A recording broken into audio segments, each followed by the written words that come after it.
ప్రతి సందర్భం ప్రత్యేకం, ప్రతి సంబరం శాశ్వతం. మీ one stop shopping destination Mysore Saree Udyog.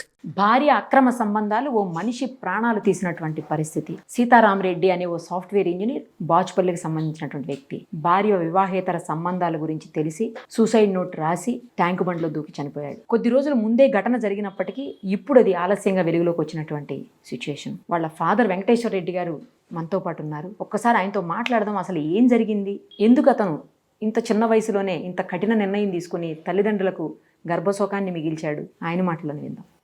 నమస్తే అండి. మీ బాధనైతే ఎవ్వరూ తీర్చలేరు. అది అసలు ఎట్టి పరిస్థితుల్లోనూ ఎప్పటికీ మీరు మర్చిపోలేనిది. మీ బిడ్డని మీ కొడుకును కోల్పోవడం అనేది, అందులో చేతికి అందొచ్చి సాఫ్ట్వేర్ ఉద్యోగం చేస్తున్నటువంటి కొడుకును పోగొట్టుకోవడం చాలా దురదృష్టకరం. అసలు ఏం జరిగింది, ఎందుకు అతను భార్య వివాహేతర సంబంధాల గురించి సూసైడ్ నోట్ రాసి మరీ చనిపోయాడు, అది కూడా ఒకళ్ళతో కాదు చాలా మందితో అని చెప్తున్నారు. ఏంటి అసలు, ఎందుకు అంతమందితో ఆమెకు సంబంధాలు ఉన్నాయి? ఆ విషయం మీ కొడుక్కి ఇప్పటి వరకు తెలియలేదా, మీకు ఎప్పుడు చెప్పలేదా? అసలు ఏం జరిగింది? 2018లో మా బాబుకు నంద్యాల మండలంలో కొత్తపల్లి గ్రామంలో తాతిరెడ్డి నాగేశ్వరరెడ్డి అన్నపూర్ణమ్మ గారి కూతురుతోటి వివాహం మాట్లాడుకున్నాము. మా అమ్మాయి ఇంటర్మీడియట్ చదువుకుంది. మాట్లాడుకున్నాం. మా ఆవిడ సాఫ్ట్వేర్ అప్పటికే మాట్లాడుకొని పెళ్లి అయిన తర్వాత బెంగళూరులో 1 సంవత్సరం ఉన్నారు, మార్కాపురంలో 1 సంవత్సరం ఉన్నారు. తర్వాత హైదరాబాద్ వచ్చి సెటిల్ అయ్యారు. ప్రకాశం జిల్లా మార్కాపురం టౌన్. పెళ్లి అయిన తర్వాత బెంగళూరు ఉన్నారు, మార్కాపురం ఉన్నారు. తర్వాత హైదరాబాద్ లో వచ్చి సెటిల్ అయ్యారు. సొంత హౌస్ కొనుక్కున్నాడు, జాబ్ చేస్తా ఉన్నారు. 2005లో 9 నెలల్లో ఆ అమ్మాయి బాయ్ ఫ్రెండ్ తోటి 2025 9 నెలల్లో ఆ అమ్మాయి బాయ్ ఫ్రెండ్ తోటి ఆ అమ్మాయి సెల్ తోటి తీసుకుందండి. తీసుకున్న తర్వాత ఆ అమ్మాయి సెల్ తోటి మళ్ళీ ఆ బాయ్ ఫ్రెండ్ కి ఫార్వర్డ్ చేసి సోషల్ మీడియాలో పెట్టించింది. ఆ అమ్మాయి అట్లా ఎట్లా పెట్టారండి అంత అసహ్యంగా? సోషల్ మీడియాలో పెడితే ఆ అమ్మాయి అతను 10:30 నుంచి పెడితే 3 గంటల లోపు 2200 మంది చూశారు పబ్లిక్. ఆ విషయం నాకు 2 రోజుల తర్వాత నిదానంగా మా ఈ అంకుడు వాళ్ళ అన్న చెప్పారు. మా వాడు చెప్పలేదు, వాడు ఉన్న బాధల్లో.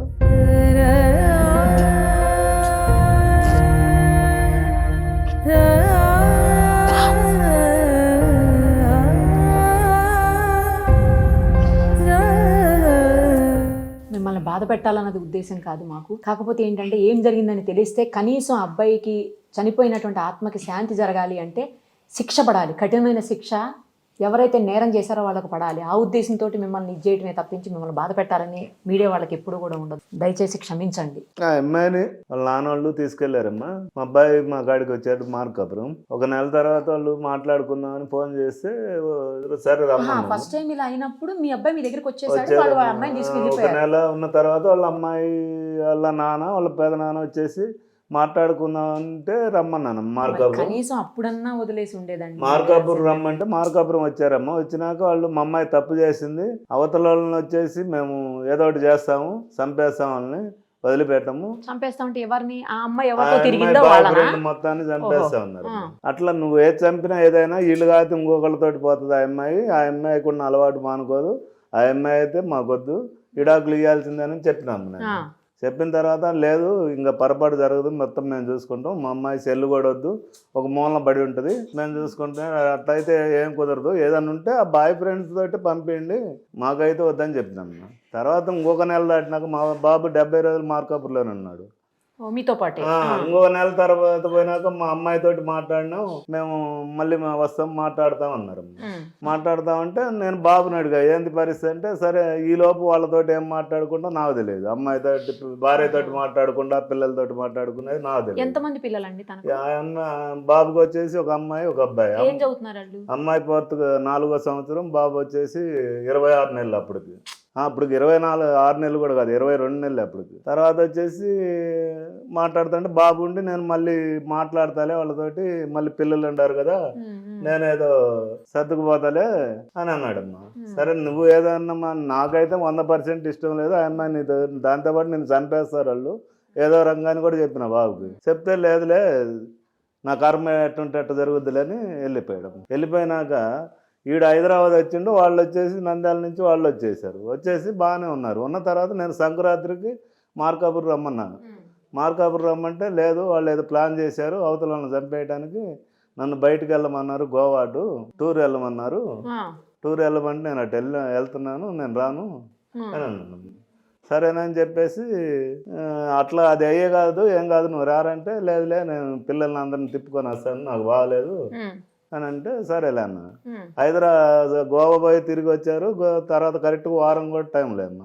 గోవాలో వచ్చిన 3-4 రోజుల్లోనే అదే జనవరి 26వ తారీఖు ఎప్పుడో ఉమ్. ఆ అమ్మాయి వెళ్ళిపోయింది. ఎక్కడికి వెళ్ళిపోయింది? 26 నెలల బాబుని ఇంట్లో పెట్టి గడేసి ఆ, ఆ అమ్మాయి ఇటు వెళ్ళిపోయింది. ఇంట్లోంచి వెళ్ళిపోయింది. మా సీతారామరెడ్డి ఏమో software job company medical checkup ఉందని కంపెనీకి వెళ్ళాడు. ఆ, మీ అబ్బాయి కంపెనీకి వెళ్తే భార్య రేణుక వచ్చేసి ఆ 26 నెలల పిల్లోడిని గడేసి ఇంట్లో పెట్టి వెళ్ళిపోయింది. బాబు సీతారామరెడ్డి అరగంటకి రాబట్టి ఆ పిల్లోడు బతికిండు. అదే సీతారామరెడ్డి ఇంకొక 2 గంటలు రాకుండా చచ్చిపోయాడు అమ్మ, ఏడ్చి. అంటే ఏడుస్తున్న పిల్లోడిని అలా వదిలేసి వెళ్ళిపోయింది గడి ఆమె. పెట్టి వెళ్ళిపోయింది. అరే, అంటే ఆ అమ్మాయి ఉద్దేశం సీతారామరెడ్డి ఒక్కడే కదా, ఆ పిల్లోడు కూడా చచ్చిపోవాలనేది ఆ అమ్మాయి ఉద్దేశం. అందుకనే గడి పెట్టి వెళ్ళిపోయింది ఆ అమ్మాయి. ఎక్కడికి పోయింది ఎక్కడ పోయింది తెలియదమ్మా. వెళ్ళిపోయిన తర్వాత నాకు ఫోన్ చేశాడు సీతారామరెడ్డి. చేస్తే వెళ్ళిపోయింది కదా, పోలీస్ కంప్లైంట్ ఆ అమ్మాయి ఉండదని నేను పోయేటప్పుడే నీకు చెప్పినా కదా, కంప్లైంట్ వాళ్ళ నాన్నకి ఇన్ఫార్మ్ చేయంటే చేశాడు. వాళ్ళ నాన్న వాళ్ళు అప్పుడు ఎమ్మటే వచ్చేసారు.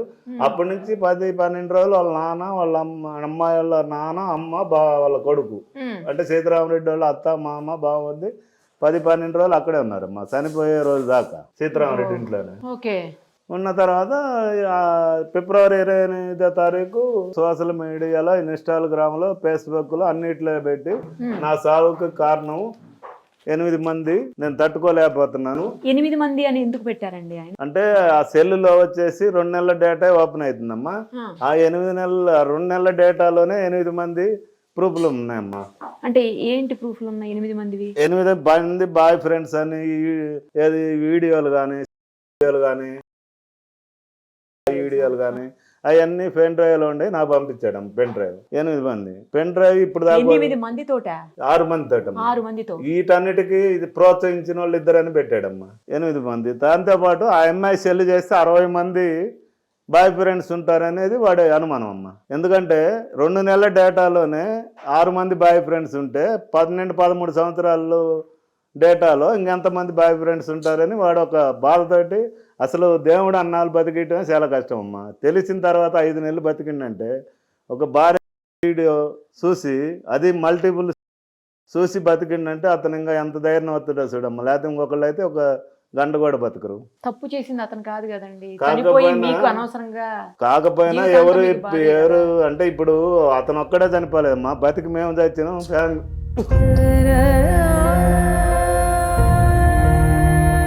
అది అయిపోయిన తర్వాత ఖననం చేసేటప్పుడు పిల్లల్ని తీసుకొని వచ్చారమ్మా మార్కాపురం, వాళ్ళ అత్త, మామ. పిల్లలు ఎక్కడ ఉన్నారండి ఇప్పుడు? ఖననం చేసే రోజు తీసుకొచ్చారు. అటు నుంచి అటే శ్మశానం కాడి నుంచే తీసుకెళ్లారమ్మా. వాళ్ళ ఇంటికి తీసుకెళ్లారు. అప్పటి నుంచి మాతో ట్రాన్సాక్షన్ లేదు. నేను అంటని చెప్పేసి 16 రోజు దాకా రాకూడదమ్మా బయటికి, ఊరు దాటి.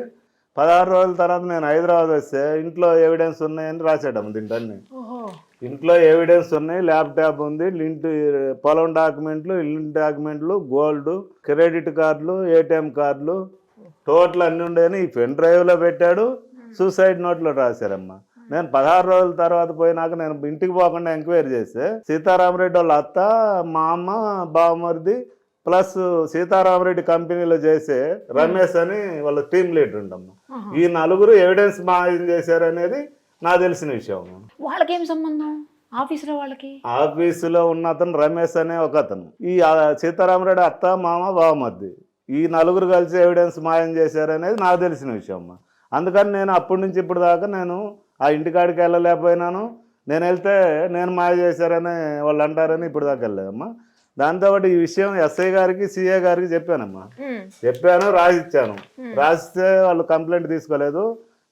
ఇది ఇంటేవారం మేము రాకూడదు, ఏదన్నా ఉంటే మీ ఇల్లు అది, మీరు తాళం బాలు కొట్టుకోండి, లోట పోండి, మీరు హ్యాండ్ ఓవర్ చేసుకోండి అంటారు. నేను ఆడు ఉంటే కదమ్మా హ్యాండ్ ఓవర్ చేసుకుని, ఆల్రెడీ మిస్సింగ్ అయినాయి, ఆడుండే ఎవిడెన్స్ డాక్యుమెంట్లు అని తెలిసింది. అది అయిపోయిన తర్వాత ఏసీబీ గంగిరెడ్డి సార్ని కలిసినాను. గంగిరెడ్డి సార్ని కలిసిన తర్వాత బాగా స్పందించాడు. సీఏ గారితో మాట్లాడారు. నాకు 24 hours లో పట్టుకురావాలో వాళ్ళు అన్నాడు. పట్టుకొచ్చారమ్మా. ఇప్పుడు అమ్మాయిని అరెస్ట్ చేశారండి? అరెస్ట్ చేశారమ్మా. అమ్మాయిని రమణారెడ్డిని ఇంకొక అతను రమణారెడ్డి అంటే ఎవరు? Boy friend. బాయ్ ఫ్రెండ్ ముద్దాయి 2 అమ్మా. A2 2 A3 వచ్చేసి శ్రావణ ఏదో ఉందమ్మా. వాళ్ళంతా కూడా బాయ్ ముగ్గురు. అవునమ్మా. వాళ్ళు ముగ్గురిని నిన్న అతను అరెస్ట్ చేశారంట. అమ్మాయి ఇంటర్మీడియట్ చదివిన అమ్మాయికి ఇంతమంది బాయ్ ఫ్రెండ్స్ అసలు ఎట్లా అండి? జాబ్ ఏమైనా చేస్తుందా? జాబ్ లేదేం లేదు. మరి ఎట్లా మెయింటైన్ చేసింది వీళ్ళందరినీ అసలు? ఈ అమ్మాయి అదేమ్మా, ఆ పిల్లోడు రాసింది బట్టి ఈ అమ్మాయి ఇంక బాబు బయటకు వెళ్ళంగానే ఇంక అదే పని అమ్మాయి. అసలు 2 నెలల్లో డేటా 6 మంది ఉన్నారంటే బాబు చనిపోయేటప్పుడు ఆ అమ్మాయి సెల్ని వాటర్ ప్రూఫ్ కవర్ కట్టుకొని మళ్ళీ బెల్ట్ కూడా ఒకవేళ నాని పోద్దామని చెప్పేసి మళ్ళీ దానికి ఒక వైర్ కట్టుకొని ఆ డేటా అంతా దాంట్లో ఉంటది 60 మంది అనేది బాబు ఆలోచన. అది ఓపెన్ చేయకుండా పోలీసు వాళ్ళు ఎంతవరకు ఓపెన్ చేయలేదు. రికవరీ వాళ్ళ కాడ ఉంది, వాళ్ళ ఫోను చిత్రావరెడ్డి ఫోను. నేను ఓపెన్ చేయమంటే 2018 ఇంతవరకు ఓపెన్ కాలేదు, ఇది అంత ఈజీగా అయ్యే పని కాదు అని అంటారమ్మా. అది ఓపెన్ చేస్తే ఆ అమ్మాయి చరిత్ర అంతా బయటకు వస్తాము. ఈ అమ్మాయి అంటే మీకు బంధువులు అండి లేకపోతే దూరం? లేదమ్మా, బంధువులు అతను చెప్తే దూరపడలే, బంధువులు అతను చెప్తేనే చేసుకున్నామమ్మా. మాకు ఆ విషయాలన్నీ తెలియదు. ఈ విషయం ఎప్పుడైతే బయటకు వచ్చిందో అప్పుడు ఆ రేణుకానే సీతారామరెడ్డికి చెప్పిందంట. నాకు చెప్పింది సీతారామరెడ్డి, ఈ అమ్మాయి ఏంది ఎట్లా ఏంది ఎప్పటి నుంచి అంటే నాకు పెళ్లికి ముందు నుంచే ఉంది, నేను మా నాన్నకు చెప్పినాను నేను అతను చేసుకుంటానని. మా నాన్న వచ్చేసి నీకు అంతకన్నా మంచి సంబంధం చూసి చేస్తాను అని చేశాడండి. మా అట్ట చేసి మా కుటుంబాన్ని నాశనం చేశాడు, మోసం చేసి వాళ్ళ నాన్న. అంటే ముందే తెలిసి ఇంట్లో వాళ్ళకి ఈ అమ్మాయికి వేరే రిలేషన్స్ ఉన్నాయని తెలిసి అయితే సూసైడ్ నోట్ లో కూడా రాశాడు మా సంగతి బాబు. ఆ అమ్మాయి చెప్పిందని రేణుక. మీకు ఎప్పుడు ఏమి చెప్పలేదా అండి? ఈ అమ్మాయి వీడియో బయట పడ్డదాకా ఆ అమ్మాయి యాక్సిడెంట్ కానీ బాబుకి కానీ ఎవరికి ఏం తెలియదు అసలు, ఎవరికి తెలియదు. కానీ ఇంట్లోనే దాంతో పాటు టర్మ్ పాలసీ వచ్చేసి ₹1,00,00,000 అయిపోయిందమ్మా. ఎవరిది? మీ బాబుది. ఎప్పుడు జూన్ లో అయిపోయింది, ఇదంతా స్టార్ట్ అయింది ఆగస్ట్ లో. ₹1,00,00,000 పాలసీ. అదే కంపెనీలో కూడా ₹1,00,00,000 పాలసీ, టర్మ్ పాలసీ ఉంది. మళ్ళీ వచ్చేసి గ్రాడ్యుటీ అని, మళ్ళీ PF ఒక 15 లక్షలు, మొత్తం బాబు 19 పేజీలు డీటెయిల్ రాశాడు. కానీ ఏ తప్పు చేయకుండా ఎవరో తప్పు చేస్తే ఇతను ఎందుకు ఇట్లా జీవితం నాశనం చేసుకున్నాడండి? తట్టుకోగలుగుతాడమ్మా. 2 నెలల 6 మంది బాయ్ ఫ్రెండ్స్ అంటే ఇంకా 12-13 సంవత్సరాలు ఎంతమంది బాయ్ ఫ్రెండ్స్ ఉంటారు. మీతో లాస్ట్ ఎప్పుడు మాట్లాడాడండి? ఏం మాట్లాడాడు? లాస్ట్ వచ్చేసి ఆ అమ్మాయి పోయిన రోజే మాట్లాడాడమ్మా. మాట్లాడలేదమ్మా. వాళ్ళ అమ్మతోటి మాట్లాడాడు. వాళ్ళ అమ్మతోటి మాట్లాడి ఏంద్ర ఏం చేస్తున్నారంటే మత్తమ్మ ఉన్నారు, వాళ్ళేమో పిల్లల్ని తీసుకొని పోమని చెప్తున్నాను నేను, వాళ్ళేమో మేము తీసుకోము ఇక్కడే ఉంటామని గొడవ పెట్టుకుంటున్నారు అని వాళ్ళ అమ్మకు చెప్తారు. ఇక అదే లాస్ట్ మాట్లాడింది. కనీసం మీరన్నా ఇట్లా జరిగిందని తెలిసిన తర్వాత మీరన్నా వచ్చి కొంచెం తనకి సపోర్ట్ చేయవలసిందేమోనండి. నేను 70 రోజులు ఉంచుకున్నానమ్మా. అప్పుడు వచ్చినాను, ఆ అమ్మాయి అటు పంపించినాను, ఈ పిల్లల్ని అటు తీసుకెళ్ళినాను, 70 రోజులు ఉంచుకున్నాను. నాకు ఇష్టం లేదని చెప్పినాను 100%. ఆ అమ్మాయి వాళ్ళ నాన్నగా చెప్పినాను, ఇదైతే కుదరదు, ఇతను కాదు ఇంకొకళ్ళతోటి పోతుంది అని చెప్పినాను. ఇంత చేసినా నేను వచ్చి ఇక్కడికి వస్తే వాళ్ళ నాన్నోళ్ళు ఉంటారు, మేము వస్తే ఇంక గొడవ కొట్లాటలే కదా. వాడే సర్దుకునే ఆలోచన ఉండే బాబు. మేము వస్తే కొట్లాడుకొని కేసులు ఇవన్నీ ఇది కదమ్మా. నచ్చకపోతే డైవోర్స్ తీసుకోవటము, బయటకు వచ్చేయటం, వదిలేయటం. నేను చెప్పిన బాబు చెప్పిన వాళ్ళ అమ్మ నాన్నకి వాళ్ళ పెదనాన్నకి చేసే పనులు నచ్చనప్పుడు చెప్పినాను, ఇవ్వాల్సిందేనని చెప్పినాను. వాళ్ళు ఏం బతిలాడారు, మా అమ్మాయి అట్ట చేయదు, ఇంక ఈసారి సెల్లు అవసరం లేదు, ఒక మూలన కూర్చుంటది, నువ్వు చెప్పినట్టు ఉంటుంది. సెల్లు మళ్ళీ సెల్లు ఆ అమ్మాయికి ఇచ్చారు. ఆ అమ్మాయికి ఇచ్చారు, ఇంట్లో ఉంది. మొత్తం 19 పేజీల్లో మొత్తం నేను మాట్లాడింది మొత్తం బాబు రాసినమ్మా. నేను కొత్తగా కొత్తగా చెప్పేదేం లేదమ్మా. దాంతో పాటు ఈ పెన్ డ్రైవ్ నాకు పంపాడమ్మా. ఇంకో పెన్ డ్రైవ్ వచ్చేసి ఎవిడెన్స్ ఇంట్లో ఉంది, బాచుపల్లి సీతారామరెడ్డి ఇంట్లో ల్యాప్టాప్ ఉంది, పొలం డాక్యుమెంట్లు, ఇంటి డాక్యుమెంట్లు, తర్వాత కంపెనీ వచ్చేసి ల్యాప్టాప్, ఒక పెన్ డ్రైవ్ ఒకటి, తర్వాత క్రెడిట్ కార్డులు, ATM కార్డులు, బ్యాంక్ పాస్బుక్లు, అన్ని ఎవిడెన్స్ కూడా నా దాంట్లో ఉన్నాయి. ఆడంలో పెన్ డ్రైవ్ లో ఉంది. ఇప్పుడు ఈ పెన్ డ్రైవ్ మీకు ఎప్పుడు ఇచ్చాడు? చనిపోవడానికి ముందు నాకు ఇచ్చాడమ్మా. ఎట్లా పంపించారు? అవునవును, నాకు పంపించాడు. మీ ఇంటికి పంపించారు? అవునవును, నాకు పంపించాడు. ఇంకోటి ఉందని కూడా ఇంట్లో రాశాడమ్మా. అన్ని ఇంట్లోనే ఉన్నాయి. అవన్నీ మిస్ చేశారమ్మా. ఇప్పుడు లేవైతే అవి మ్యాక్సిమం లేవనే నా అనుమానం. ఇంతమంది మీద అతను రాశాడు, తర్వాత ఎఫ్ఐఆర్ కూడా ఇంతమంది మీద అయ్యిందా? అయిందమ్మా. మరి అయితే ఇద్దరిని ఎందుకు అరెస్ట్ చేశారు, మిగతా వాళ్ళని ఎందుకు అరెస్ట్ నేను చేశారు? ఇద్దరిని కూడా గంగిరెడ్డి సార్ని కలిసిన తర్వాత అరెస్ట్ చేశారమ్మా. అప్పుడు దాకా ఎవరు అరెస్ట్ చేయలేదు. మరి మిగతా వాళ్ళని ఎందుకు అరెస్ట్ చేయలేదు మీరు అడిగారా? అడిగినామమ్మా, తిరుగుతా ఉన్నాం, అడగకుండా అడిగినాము, ఇంటికి మిస్ అవుతున్నాయి అని చెప్పాము. ఏమంటారు మరి వాళ్ళు పోలీసులు? పట్టుకొస్తాము, లేకపోతే ఎక్కడుందో చెప్పు నేను తీసుకొస్తాను, మీరు పోయి తీసుకొస్తా ఉంటాను. ఇప్పుడు మిస్ అయిపోయింది ఆమె వారం రోజుల తర్వాత కదా ఆమె వెళ్ళిపోయిన తర్వాత వారం రోజులు మీ అబ్బాయి చనిపోయాడు. ఆ వారం రోజుల నుంచి ఇప్పుడు పోలీసులు పట్టుకొచ్చేంత వరకు తల్లిదండ్రుల దగ్గర కూడా లేదు ఆ అమ్మాయి. ఆ వారం రోజులు కూడా పట్టుకు రాలేదమ్మా, పోలీసులు పట్టించుకోవాలా. మిస్సింగ్ కేసు కూడా మిస్సింగ్ కేసు పట్టించుకోవాలా, ఇతను సూసైడ్ చేసుకుంటే ఆ తర్వాత కూడా పట్టించుకోవాలా.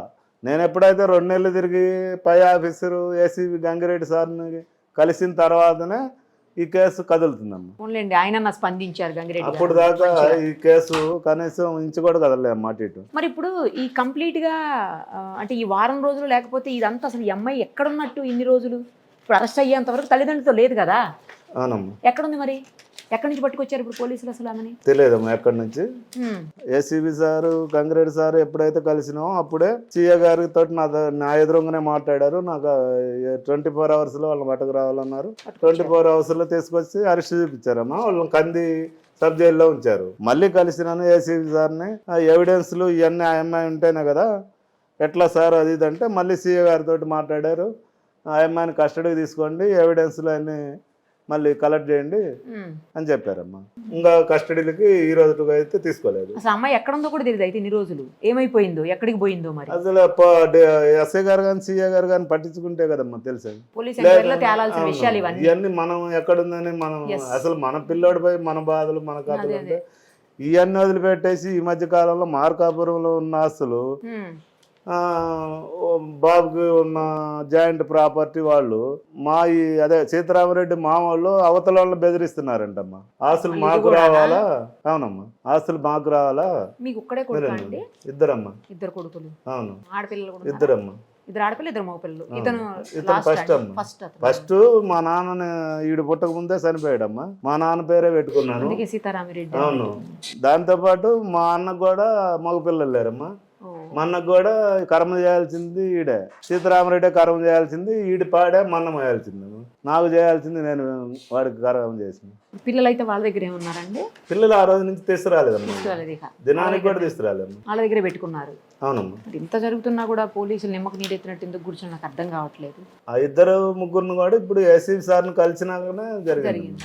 మీరేం డిమాండ్ చేస్తున్నారు, మీరు ఏం కోరుకుంటున్నారు? ఏం లేదమ్మా, ఆ ఇంట్లో ఉండే ఎవిడెన్స్లు అన్ని తీస్తే ఎవిడెన్స్లు అన్ని బయటపడితే ఈ 6 మంది బాయ్ ఫ్రెండ్సే కాక ఇంకా 16 మంది ఉంటారో 60 మంది ఉంటారో ఆ అమ్మాయి సెల్ ఓపెన్ ఏం చేస్తే మొత్తం బయటపడతాయి. ఆ మొత్తం బయటపడ్డాక ఈ మా బాబు చనిపోవడానికి ఎవరెవరైతే కారణం అవుతారో వాళ్ళందరినీ జైలుకు పంపాలా, కఠినమైన శిక్ష వేసి అవసరమైతే ఇంకా రెండోసారి ఇటువంటి జరగకుండా అవసరమైతే 1కి 10 సార్లు ఉరిదీయాలమ్మా ఇటువంటి. అమ్మ, ఇంత దారుణంగా మీ అబ్బాయి సూసైడ్ చేసుకున్నాడు, వింటుంటేనే బాధ అనిపిస్తుంది. మీరు ఎలా తట్టుకొని ఉంటున్నారో కూడా తలుచుకుంటే బాధ అనిపిస్తుంది అమ్మ తీవ్రంగా. పండుగ అప్పుడు చెప్పాడు మేడం, మా బాబు అమ్మ రేపు సెలవులు ఇస్తున్నారు, బాబుని తీసుకొని అందరూ ఫ్యామిలీ వచ్చేస్తామన్నాడు. సరే నాన్న రాండి అన్న. ఆ నైటు ఏం జరిగిందో వాళ్ళిద్దరికి గొడవలు జరిగి ఇంకా బాబు ఆ గొడవ జరిగి ఆ పోలీస్ స్టేషన్కి పోయారంట.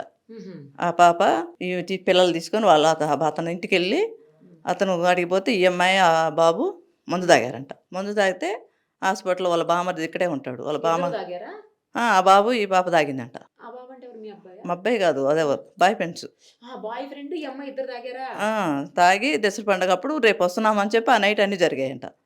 జరిగితే ఏం నాన్న రాలేదని ఫోన్ చేస్తే 2 రోజులు ఫోన్ ఎత్తలా. 2 రోజులు ఫోన్ వేస్తలా. ఆ అమ్మాయికి వేస్తే ఆ అమ్మాయి ఎత్తట్లేదు. ఇద్దరు నాతో బాగా మాట్లాడుతుంటది, కానీ గొడవ పెట్టుకుంటుంది ఎక్కువ. ఇంట్లో ఉన్నప్పుడు ఆడపిల్లలు రాకూడదు అంటది.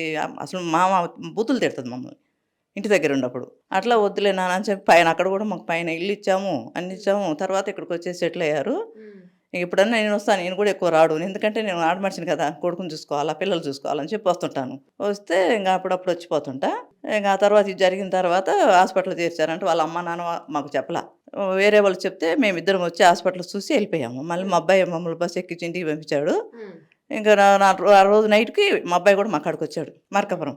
వచ్చిన తర్వాత ఏడ్చుకొని అందరం గోల చేసుకొని వద్దు నాన్న వదిలేయి, ఇంకా ఏదో ఒకటి చేసుకుందాం మనం, పిల్లలు నేను సాకుతాను అని చెప్పి ఇంక అన్నీ చెప్పుకొని 2 నెలలు మా దగ్గరే ఉంచుకున్నాను. రోజు ఇంట్లోనే వర్క్ చేసుకున్నాడు. ఇంకా నాకు ఆడ ఉన్నాడు. రోజు చెప్తుంటాడు, అమ్మ ఆ పిల్ల ఇట్లా అంటుంది ఇట్లా అంటుంది, వాళ్ళ అమ్మ నాన్న ఇట్లా అంటున్నారు, వాళ్ళని చంపేస్తామంటారు. అవన్నీ కాదులే, బాయ్ ఫ్రెండ్స్ని చంపేస్తారంట, మా అత్త మామ ఇట్లా అంటున్నారంటే అవన్నీ నీ ఇష్టం నాన్న, నీ బరాయిస్తే పో, లేకపోతే వద్దు, విడాకులు తీసుకో, పిల్లలు నేను జాకుతాను, మనం పెళ్లి చేసుకుందు, నువ్వు ఇష్టం వచ్చినట్టు మనకు అన్నీ ఉండయి, నీకేమి ఇబ్బంది లేదు, నీకు మంచి జీతము ఆయన చెప్పేవాళ్ళని. చెప్తే సరేలమ్మా అంటాడు. మళ్ళీ వాళ్ళతో మాట్లాడుతుంటాడు. ఏ అలవాట్లు లేవు. ఒక టీ కూడా తాగాడు. నేను పాలు ఇస్తాను, రాగి జావ ఇస్తాను, అట్లా జాక్కున్నాం. 4 పిల్లలు బ్రహ్మాండంగా జాక్కున్నాం. మేము రోజు కూలి చేసుకొని తినేవాళ్ళం. అప్పుడు ఆడ ఆర్టిస్ట్ ఉద్యోగం ఆయనకి. ఆయన 1400 జీతంలో 4 పిల్లలు సాకి చదివించి పెళ్లి చేసి బాగా చేసుకున్నాం. పెళ్లి కూడా బ్రహ్మాండంగా చేసుకున్నాం. అవన్నీ చేసుకొని అట్లా చేసుకుంటే ఆడపిల్లలు వస్తే ఒకరోజు కొట్టింది ప్రెగ్నెంట్ పాపని, చిన్న పాపని కొడితే ఈ అమ్మాయి కొట్టింది. వాళ్ళ తల్లిదండ్రి 10 మందిని తీసుకొని వచ్చారు. అప్పుడు మా అమ్మాయిని ఎందుకు కొట్టారని ఆ అమ్మాయి కొట్టింది. ఊరు మొత్తం చూశారు. సరేలే అమ్మని అట్లా వదిలేసి పైన ఇల్లు ఉంచుకొని ఉన్నారు. తర్వాత వచ్చేసారు. వచ్చి బస్ పిల్లలో ఇల్లు కట్టుకొని ఉంటున్నారు. ఉన్న తర్వాత ఇంకా ఇవన్నీ ఎట్లా అలవాటైనా మాకు చెప్పలేడు, చెప్పడు. ఏదైనా అడిగితే ఏం బాగానే ఉన్నామమ్మా, అదమ్మా ఇదమ్మా అంటాడు. ఎప్పుడన్నా వస్తారు, ఎప్పుడన్నా వస్తారు, 4 రోజులు ఉంటారు, వెళ్ళిపోతారు. ఇంకా అంత ఎక్కువ పోతే పుట్టింటికి వెళ్తుంది. ఎక్కువ మా దగ్గరికి రానియదు. వచ్చిన తర్వాత కూడా మమ్మల్ని ఎక్కువ కలవనిది తల్లిదండ్రిని. ఆడపిల్లలకి అసలు మాట్లాడదేనిది. రోజు ఆడపిల్లలు ఇద్దరిని మాట్లాడలేదు. 2 ఆడపిల్లలు 2 మగ పిల్లలు మాకి. చిన్న బాబు బెంగళూరులో, చిన్న బాబుతో కూడా మాట్లాడలేదు. అట్లా అన్నీ చేసేది. సరేలేమో ఎన్ని ఓర్చుకొని కూడా మాట్లాడుకుంటా చేసుకుంటా నా కొడుకుతో నేను మాట్లాడుతుంటా. ఆమెతో కూడా మాట్లాడతాను, కాకపోతే ఇవన్నీ చెప్పదు, తెలియదు, ఎవరు చెప్పలేదు. ఎలా చెప్తారు? నేను అప్పటికి మా బాబు ఎక్కడికైనా పోయినప్పుడు ఏందయ్యా ఒకతే ఉంటుంది కదా, నేను వచ్చేనా, లేకపోతే వాళ్ళ అమ్మని రమ్మను, లేకపోతే వాళ్ళ తమ్ముడు ఉన్నాడు కదా రమ్మనంటే, లేదు అలవాటే ఉంటుందిలే అమ్మ నీడంటాడు, ఆ అమ్మ బాగుంటుంది. అట్లా ఉండేది. ఒక రూమ్లో అమ్మాయి వర్క్ చేసుకుంటాడు, ఒక రూమ్ వాళ్ళకి బెడ్రూమ్ 2 ఉన్నాయి, ఉండేవాళ్ళు. ఇవన్నీ మాకైతే తెలియదు. ఏం చేస్తాడు వీడు చెప్పడు. అడిగితే ఏం గొడవ పడ్డారా, ఏమైనా చేశారన్నా అంటే ఏం చెప్పదు. బాగానే ఉండమలమ్మ అంటాడు. ఇంకంతవరకే, ఏ మాటలు మాకేం చెప్పడు. ఇది జరిగిన తర్వాత కూడా మా తమ్ముడు వాళ్ళు ఈయనతో మాట్లాడుకున్నారు, కానీ నేనైతే అమ్మాయితో మాట్లాడలేం. ఇంకా జరిగినాక ఇది ఏమంత దసరా పండుగ అప్పుడు జరిగిందో నేనైతే మాట్లాడలేం. నా కొడుకుతో మాట్లాడుకుంటూ ఏడ్చుకుంటూ పెట్టుకుంటాం. అంతవరకే. ఫస్ట్ బాగా మాట్లాడేదాన్ని అమ్మాయితో. అమ్మాయి ఇదంటే ఏం చేసిందో నాకు మాట్లాడబుద్ది కాల. పిల్లలతో నా కొడుకుతో మాట్లాడుకుంటాను, పెట్టేస్తాను. మళ్ళీ నా కొడుకు కూడా ఇస్తాడు, రెండుతో మాట్లాడమ్మా అంటే ఏంది మా బావను అంటే అంతవరకు, ఎక్కువ మాట్లాడను. అంతకుముందు అంత ఇష్టంగా బాగా మాట్లాడదాన్ని. పెద్ద కోడలు ఇంటికి మంచిగా మర్యాద, అంటే ఏ పని చేసినా చేయదు. అసలు అంత ఇసుకెచ్చేసి చేసేది ఇంట్లో. అక్కడ అట్లా ఎన్ని గొడవలు పడి సరేలే ఇక్కడికి వచ్చి బాగుంటున్నారు, మంచి జీతము, కారు, పిల్లలు అన్నీ బాగున్నాయని మేము అనుకుంటున్నాం. కానీ ఇలా చేస్తుందని మాకు తెలియదు. మేమేం చేయగలిగాను. మా అబ్బాయిని అయితే ఇట్లా సస్సుడని నాకైతే అనిపించలేదమ్మా. అసలు మేము ఏమి మొత్తుగా 2 రోజులు వచ్చి అంత ఎండలో ఏడ్చాను. అట్లా పడి అంత బాధలు పడి అంత కష్టపడి చాక్కున్నాను. మా ఫస్ట్ కొడుకు అని మా ఆడపడుతులు 4 ఉన్నారు. అందరూ ఎంతమంది జనం ఉన్నారు, ఏమో వేల జనాలు వచ్చారు నా కొడుకుని చూడటానికి. ఇక్కడ ట్యాంక్ బండ్లో అక్కడ కూడా వచ్చారు. అట్లనే అసలు అంత ఫస్ట్ కొడుకు, పెద్ద కొడుకు అని ఏం చాక్కున్నామో అసలు ఎంత బాగుంటాడో నా కొడుకు ఫోటో చూపిస్తూ ఉండు నా చెల్లెలో. మళ్ళీ అట్లా ఆ అమ్మాయికి ఎంత ఇష్టం ఉండేవాడు. అప్పుడు వెళ్ళిపోవచ్చు కదా, 2 నెలలు నా దగ్గర ఉన్నప్పుడైనా నువ్వు వెళ్ళిపోవచ్చు కదా, నా కొడుకు నా దగ్గరకు వచ్చి మేము మళ్ళీ పెళ్లి చేసుకునే వాళ్ళం కదా. అట్లా మేము ఏదో మా ఇంటికాడే ఉంచుకునే వాళ్ళం. మేము పెళ్లి చేయకపోతే ఏమైంది, 2 పిల్లలు ఉన్నారు, నేనున్నా చాకుతాను, నా తండ్రి ఉన్నాడు, నాకు ఇంకో కొడుకున్నాడు, 2 ఆడపిల్ల, నా పిల్లలు అన్నారు అమ్మా అన్న నేను చాకేదాన్ని. మా ఆడపిల్లలు 2. అసలు ఆడపిల్లలంటే పండుగ అమ్మాయి 2ని అలా చేసింది మమ్మల్ని. లాస్ట్ ఎప్పుడు మాట్లాడాడమ్మా మీతో?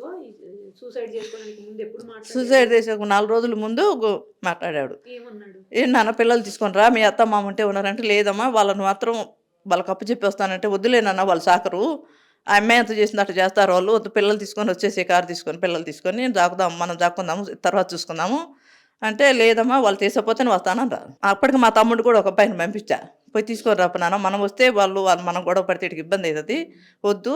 మా తమ్ముని 3 రోజుల ముందు పంపిస్తే బాగానే ఉండారు లెక్క. ఏం లేదు వాళ్ళు నాకు అట్లా ఏం చెప్పలేదు, వాళ్ళు ఏదో ఒకటి సెటిల్ చేసుకొని వద్దాం రా మామ అన్నాడు అని నా తమ్ముడు కూడా చెప్పాడు. ఇంకంతే జరిగింది. అదే మాట. ఇంకా 2 రోజులు 3 రోజులు చేస్తా కానీ ఒకరోజు ఎత్తుతాడు, ఒకరోజు ఎత్తాడు. ఎందుకంటే ఈ బాధల్లో పిల్లలు వాళ్ళ అత్త మా ఇంట్లో ఉండి ఇవన్నీ ఎక్కువ మాట్లాడు. అమ్మాయి వెళ్ళిపోయిన తర్వాత అంత మామూలుగా అయితే బాగా మాట్లాడతాడు. ఆ తర్వాత మాట్లాడు అట్లా చేశాడు తల్లి. ఏం చేసాము మా కొంప ముంచి ఏ పోలీసులు ఎక్కడికి పోయి 2 నెలల నుంచి తిరిగి ఎండలకు అసలు ఎంత తిప్పలు పడుతున్నామో. అంత కష్టపడ్డా కూడా ఎవరు ఎస్ఐ తీసుకోవాలి మమ్మల్ని. ఈ మధ్య అతను ఎవరో తీసుకొని ఇవన్నీ చేస్తాడున్నాడు. గంగిరెడ్డి. నాకు తెలియదు అవన్నీ. అట్లా కష్టపడి మాకు ఈయనకు పెద్ద చదువు లేదు, మాకు చదువు లేదు. నా పిల్లలు బాగా బతకాలని అంత కష్టపడి చదువుకున్నాం 4 పిల్లల్ని. అందరు జాబ్ చేయాలా, బాగా కష్టపడకుండా మేమన్నా కష్టపడ్డాము అని చెప్పి అంత బాగా చదువుకున్నాం. అట్లా చేశారు. తల్లిదండ్రి ఏ రోజన్నా కానీ ఈ అమ్మాయి ఇలా చేస్తుంది, ఇట్లా మీరు వచ్చి మీ పిల్లలు చూసుకోండి అని మాకు ఇవ్వాలి కదా. వాళ్ళ అమ్మాయి వెళ్ళిపోయి నాకు ఇంట్లో ఉండారు, మీ పిల్లలు ఏంది మీరేంది రాండి అని వాళ్ళు పోలు చేయాలిగా. మాకు ఏ రోజు చేశారు మాకు అసలు ఇన్ఫామ్ చేశారు వాళ్ళు. పిల్లలు చచ్చినాక కూడా వాళ్ళే ఇంట్లో ఉండారు, మేము అసలు ఇంటికి పోవాలా. ఇక్కడ నుంచి తీసుకొని ఇంటికి వెళ్ళి దానం చేసుకొని 20 రోజుల తర్వాత ఇక్కడికి వస్తే అన్నీ ఎత్తుకుపోయారు. ఏమి లేవు ఆ ఇంటికి ఎందుకు అన్నారు. అందుకని ఆ ఇంటికి ఇప్పుడు కూడా పోవాలి మేము. 3 నెలలు అయింది చనిపోయి. బాబు చనిపోయినా కూడా ఆ ఇంటికి మేము పోవాలమ్మా. ఏమేమి ఉన్నాయో మనకు తెలియదు, చెప్పాడు అన్నీ రాశాడు. పెండ్రీలో ఉన్నాయి రాశాడు. మా తమ్ముడికి ఒక అబ్బాయికి పెట్టాడు, అన్నీ కలిసినది పెట్టాడు. కానీ అక్కడ ఏమి ఉండవు, వాళ్ళు అన్నీ కలిసి చేసుకొని పోయింటారు. మాకు అవన్నీ తెలియదు మేడం. మాకు ఎట్లా తెలుసు? ఉన్నప్పుడైనా కొన్ని చెప్తాడు, కొన్ని చెప్పడు.